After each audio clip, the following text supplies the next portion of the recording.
अस्सलामुअलैकुम दोस्तों। सिंध जो बेहतरीन ऐं पुराणे वक़्त जो मयानाज़ अदाकार असद कुरैशी।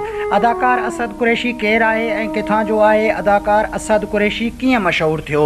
तफ़सीली ॻाल्हि ॿोल शुरू करण खां पहिरियां जेकॾहिं तव्हां असांजे यूट्यूब चैनल ते नवां आया आहियो त महिरबानी करे असांजे यूट्यूब चैनल खे सब्सक्राइब करे घंटी जे बटन ते क्लिक करे ऐं नोटिफिकेशन ऑल करे छॾींदा। सब्सक्राइब करण सां अव्हां जेको बैलेंस कोन वेंदो, पर असांजी काफ़ी हौसला अफ़ज़ाई थींदी ऐं तव्हांखे बि वधीक वीडियोज़ ॾिसण वटां मिलंदा।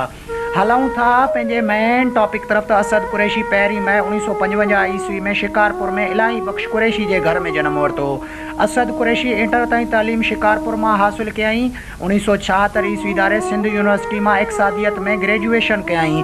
बाद में शाह अब्दुल लतीफ़ यूनिवर्सिटी खैरपुर मां एम ए पॉलिटिकल साइंस में कयईं। बाद में 1968 ईस्वी दारे फिल्मनि में बतौर डायरेक्टर तौरु कमु कयईं। उनखां पोइ तालीम बि हासिलु कंदो रहियो ऐं उनखां पोइ 1972 ईस्वी खां पोइ केतिरनि ई सालनि ताईं फिल्म इंडस्ट्री में बतौर डायरेक्टर तौरु कमु कंदो रहियो। असद कुरैशी खे ड्रामनि ऐं टेलीफिल्म जी दुनिया में मशहूरु डायरेक्टर अब्दुल लतीफ़ साकी ऐं शहबाज़ दौरानी मुतारिफ़ करायो। 1985 ईस्वी में असद कुरैशी पहिरीं फिल्म हैदर ख़ान में कमु कयो।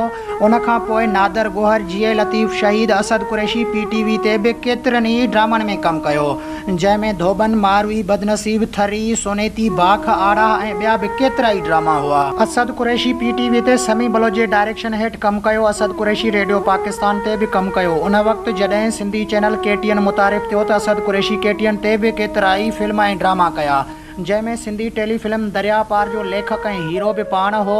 सिंधु किनारे, होशू, सिंधु बादशाह, अल्लाह बादशाह, गुलाम मुस्तफ़ा, सरदार बादशाह खान, दुश्मनी, शेर अलीअ जो ग़ुलाम, बाग़ी थारेलो, दिल यार बादशाह, बारूद जी जंग, लोही लज, इन्हनि फिल्मनि खां पोइ असद कुरैशी खे काफ़ी शोहरत मिली। असद कुरैशी केतिरनि ई सिंधी सोप सीरियल ड्रामनि में बि कमु कयो, जंहिंमें पत्थर दुनिया, हवा, गाड़ी, ज़ंजीरूं, गुनाहगार, प्यासी धरती, वारस, कंडनि जी सेज, ज़हर ज़िंदगी ऐं ॿिया बि केतिरा ई ड्रामा आहिनि जिन में असद कुरैशी कमु कयो आहे। असद कुरैशी हिकु इंटरव्यू में ॿुधायो त जेकॾहिं अदाकार न हुजां हा त हिकु कामयाबु क्रिकेटर ज़रूरु हुजां हा। असद कुरैशी पुराणे वक़्त जो हिकु मशहूरु ऐं सुठो प्लेयर हूंदो।